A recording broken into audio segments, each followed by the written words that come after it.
But I persevered and I started to experience some of those really kind of amazing, cool, normal things. For me, it goes hand in hand, trusting the process, trusting that this is going to work, even if I don't necessarily believe it at the moment. All right, so welcome to Quantum Conversations. Today we have Alison Zeidler. She is a Quantum Touch practitioner, instructor of level 1 and level 2. She does a lot of work with humans and with animals, which is pretty cool. And today we're going to talk all things life force energy and connecting to source, trusting source, learning to have faith. So why don't we just start with when we use life force energy, so we always talk about running the energy, feeling the energy, sensing the energy. And with Quantum Touch, we talk about life force energy. So can you expand on what that means? Yes, sort of. Life force energy. For me, sometimes it's really hard to explain and sometimes it's really simple. So life force energy is really everything around us that we can't see. There are a few people, I think, in the world who can see energy. But not everyone can, for sure. And it's that current, right? So if you think of it as sort of electricity, it's the current that animates us all. It is a place of wisdom. It's a place of peace and love. And it's where we draw our life from, and the earth and everything. It's everything. That's the simple answer. How about that? So when we are learning Quantum Touch, how do you help students to understand and experience the energy? Depends on the students. Some students come to me with some background, right? They sort of understand energy. Other students come and they're like clueless, not in an ignorant way, but they just don't have any experience with it. So one of the easy ways is what we teach in level 1, right, is to start to feel the energy. Feel your finger. Talk about, right, when we walk into a room and someone has just received like amazing news, and even without them speaking, we can feel that energy in the room. I remember getting on a bus in Vancouver once, and I walked on the bus, and it was a full bus, and it was like deathly quiet. And so I sat down and I'm like sort of looking around thinking, this is not really normal. And as the bus took off, I realized that the driver was in such an insanely bad mood. He was yelling at other drivers. It was scary. And even without him yelling, when I first got on the bus, I could feel that. That's the energy. That's the life force energy. It emanates from us and we absorb life force energy. It's a two-way street. So in the workshops, then we learn to feel the energy through our body. And sometimes students can feel it and sometimes they can't. So then how do you encourage students to trust? That's a very good question too. So I kind of relate it back to when I first started learning about energy and energy healing, Reiki and quantum touch and other modalities out there. And I've never considered myself to be intuitive. I've never really been able to believe that I can feel energy. And it took me a long time to practice the quantum touch principles, and because I didn't trust myself. And in class, when I first learned it, I saw people getting amazing results, but it was like, oh no, I can't do that. But I persevered And over time, I started to experience some of those really kind of amazing, cool normicals, as Richard Gordon calls them. And for me, it goes hand in hand, sort of trusting the process, trusting that this is going to work, even if I don't necessarily believe it at the moment. And then seeing the results and realizing, oh, wow, that's awesome. Look what this life force energy did and how it helped. So they're very intertwined for me, trusting and seeing results.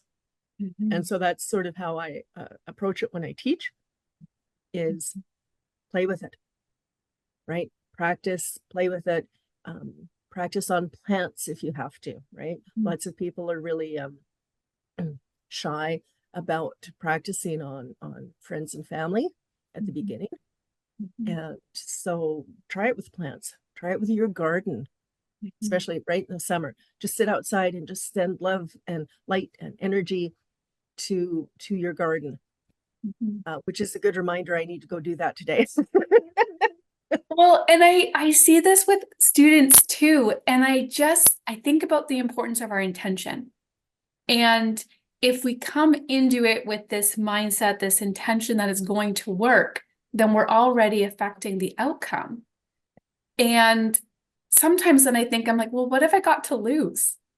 Like, am I gonna make myself too happy? Or like, if I'm going to, and this is where people are like, well, it's all in your head. I'm like, but isn't it all in our head? Like, if I believe it's going to make me happy, then is there anything wrong with not making me believe it's going to be happy? Like, I really feel like, well, what have you got to lose? Why can't we just think happy and think about that intention that we want? That's it in a nutshell, right? Yeah. Our intention is incredibly powerful. That, I think, is one of the things that we have to learn to trust. This is my intention, whether it's to get a good grade on an exam or run the energy and intend to help. You're more than halfway there, because that intention sets up an energy, a vibration in our body, in our energy field. And if we keep that intention in mind, then it just becomes easy or easier to follow through, because we have that vibration, that energy in our being. Yeah, like I like to almost walk them through the thought experiment of like, okay, so your foot hurts and we're going to run energy so your foot feels better. And you might think it's all in your head.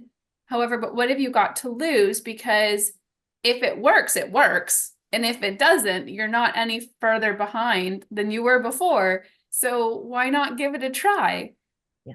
And then that's the funny thing, is when they just are open to it, and then they just naturally feel the pain regress. Or, and this is the other thing, I know I've had this with my experiences, that people be like, oh, Thea, you just got lucky.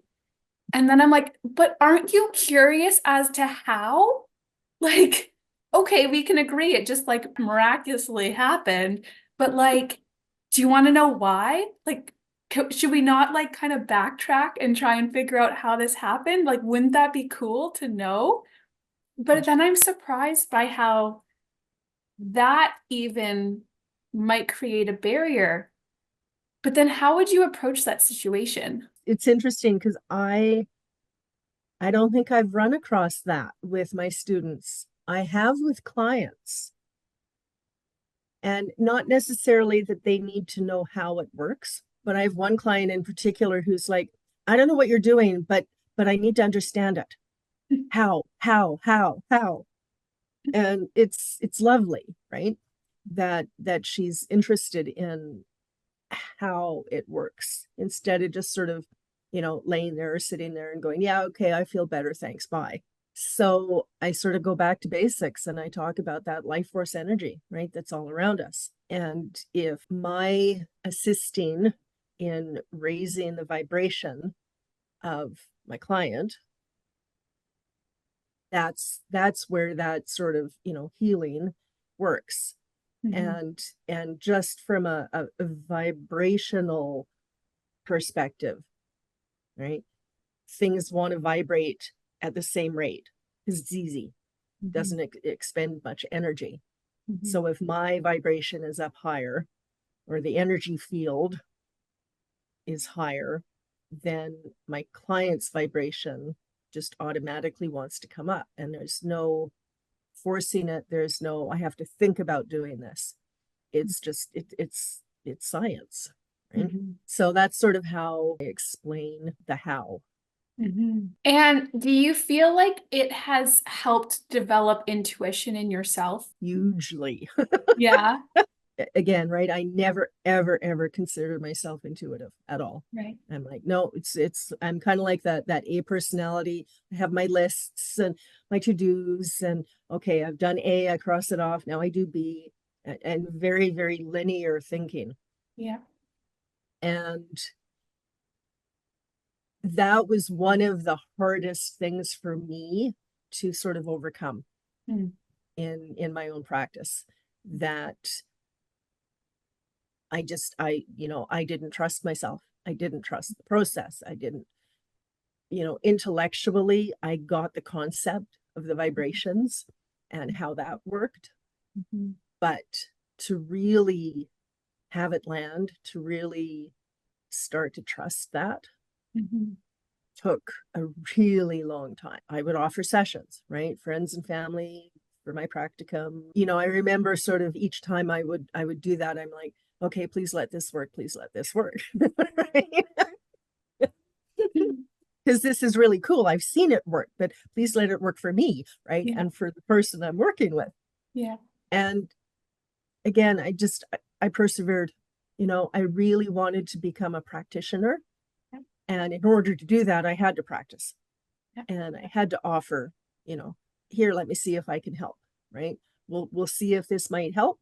We'll see if this might work. There's never any guarantees. It did. It took a really long time for me to start to trust, like deeply trust that process of being able to assist. And when you talk about intuition, what does that feel like for you? Or like, do you hear it? Do you see it? Do you know it? Like, how do you know you're working with your intuition? Generally speaking, I will hear words. I also frequently will feel emotions. And sometimes I'll see things. So I was working with this one client, and for the whole session, I keep seeing like boats and canoes and rowboats and those sorts of things, and water.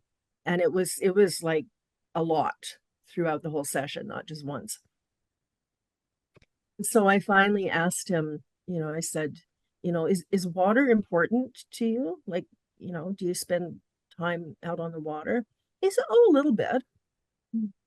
Well, at the end of the session, we're talking a little bit deeper, and turns out he's got like 5 boats and he spends all his time on the water. And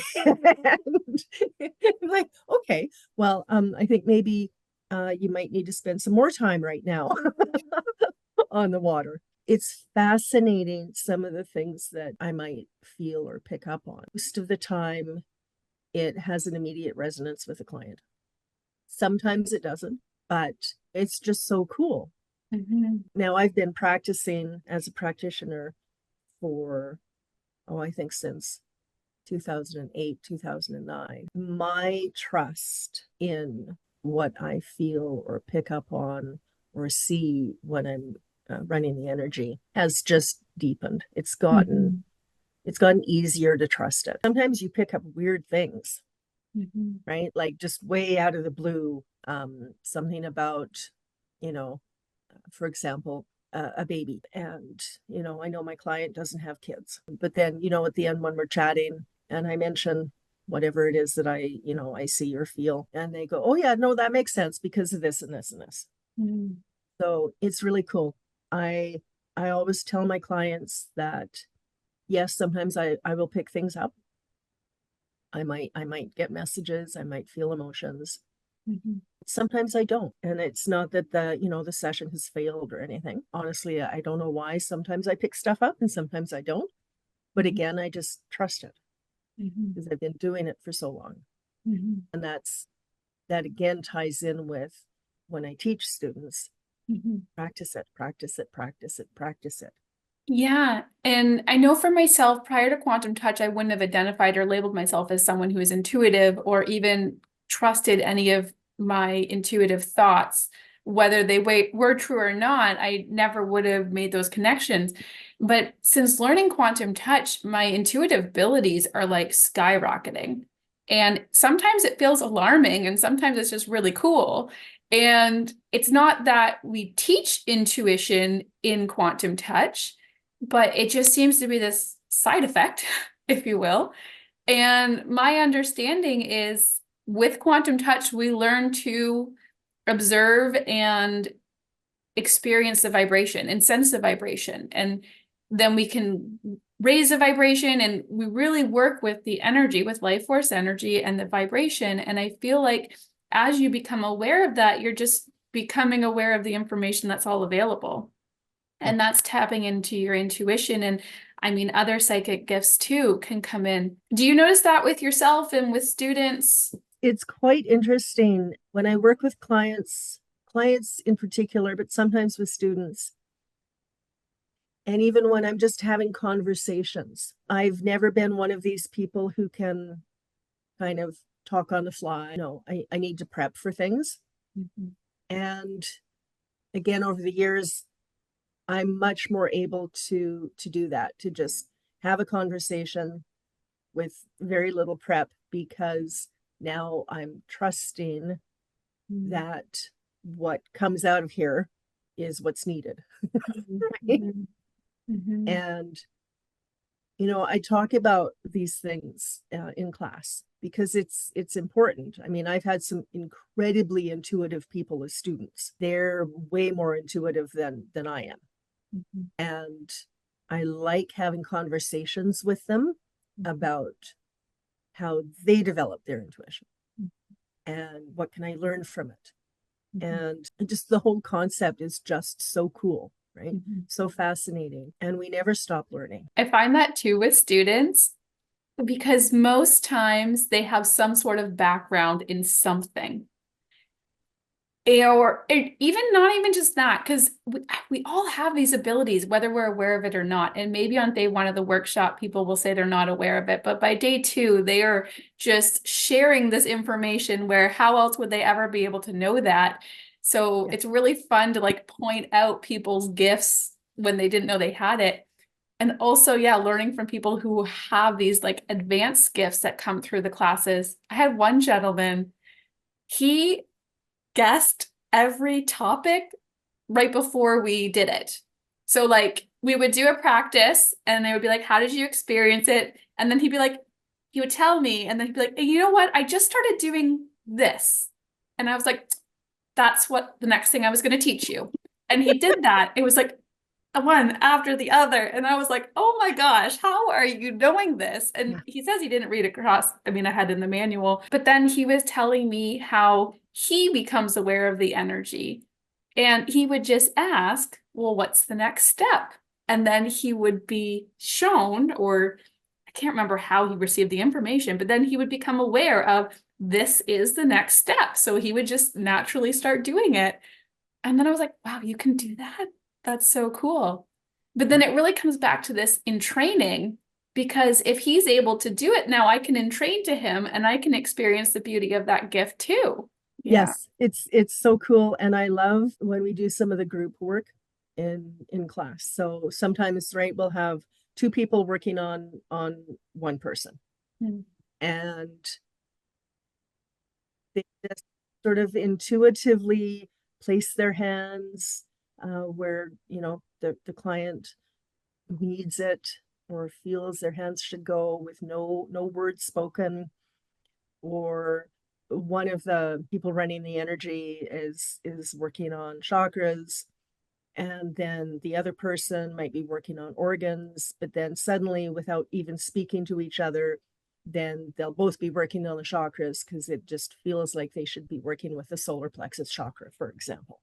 Mm. And then, at the end of the practice session, and they're talking about this, and they're like, well, cool, because that's when I thought I should do this or that.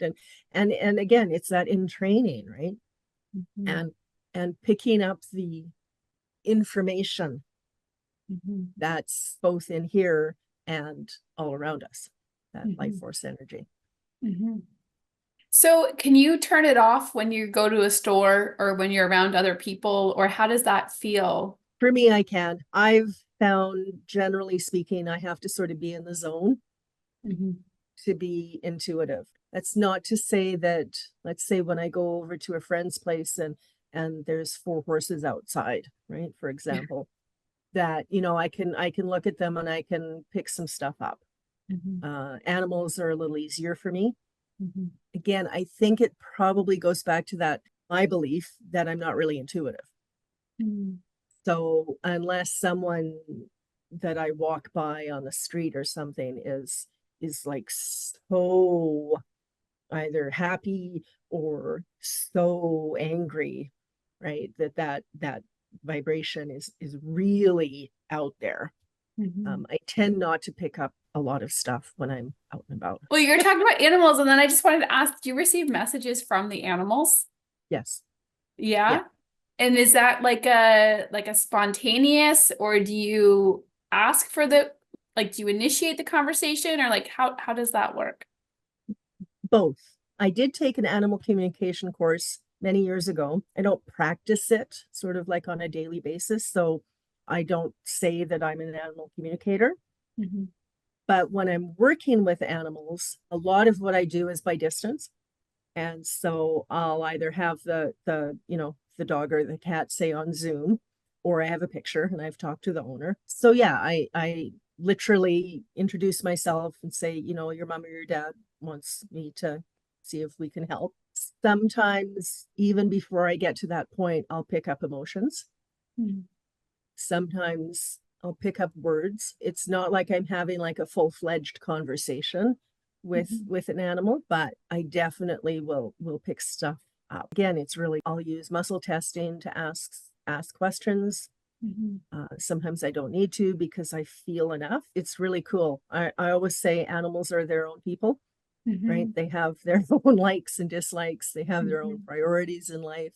They Mm-hmm. have their own path in life. I had one lady who wanted me to work with her dog who had some pretty severe separation anxiety.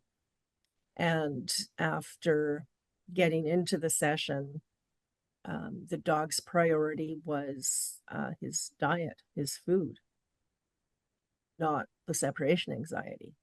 Mm-hmm. And so it turned out that the dog had some histamine level issues, needed a really low histamine diet. And so we sort of tweaked that a bit. Then the separation anxiety decreased quite a bit. Wow. Yeah. And it turns out in people, high histamine levels in us cause anxiety. I didn't come across any scientific studies that said it works the same way in dogs, but I'm pretty sure it probably does. So Mm-hmm. yeah, right. They know what they need, right? Mm-hmm. Their higher power Mm-hmm. knows what they need. Yeah. We have a bunch of little animals on our property. We have some bunnies and some birds, so like chickens and ducks and turkeys. And my family was away this weekend, but normally, so our turkeys are maybe 2 months old. So they're still babies in terms of like a turkey, and they're pets because we were told that they all have the personality of a dog and they will be protectors over the chickens. So they're going to be our guard dogs, these turkeys. And my middle son loves to sit with these turkeys. He will sit out there with it in his chair, and the turkey will sit on his lap, and he'll just pet it, and it'll fall asleep on his lap, and it's so precious. So the kids are gone for the weekend, and I go out there and I went out to sit with them. And within 30 seconds, this turkey like jumped up and sat on my lap and then like brought its head down to fall asleep. And I was like, oh my goodness, these things miss the kids. So I was just petting the turkey and it was so cool. I started running the energy, and then the second turkey came and sat on the armrest, and then the bunnies were all like within a meter of me. And it was really cool. Although the mosquitoes, they liked me too, and that was becoming an issue. So Yeah. then I had to go inside. But it was a really cool moment. So then I guess like I was running the energy and I was wanting to connect with them, but I didn't receive any messages except this thought of like, well, clearly they missed the kids and the attention. So like, what would be my next step to like communicate with the animals? Ask a question. Yeah, just that simple. You know, yep. Do you have any messages? Do you need something? Is there something that might make your life better? You know, healthy, happy animals may say, like, you may get a feeling or an impression. Sometimes, like, so I mainly work with horses and dogs and cats, but sometimes there's things from their past, right? Before, you know, their current caretaker got them, for example, that plays a part in how happy they might be, right? So yeah, sometimes I'll get little messages, but yeah, I just sort of ask a question or two and see what I might notice. It fascinates me that it's such a simple thing, but it makes sense too, because that's the same with working with humans. Yeah, and you could even ask, you like your food? Right, and then just wait for that message. Yeah. Very cool. All right. Well, thank you so much. We're going to wrap this up. Any other last thoughts or tidbits or insights that come to mind? If you've taken Quantum Touch, then keep practicing, right? Yeah. Even practitioners and instructors who've been doing this for 30 years, right? Practice. Yeah. It's a never-ending field of learning and learning to trust and going ever deeper. Yeah. And have fun with it, of course.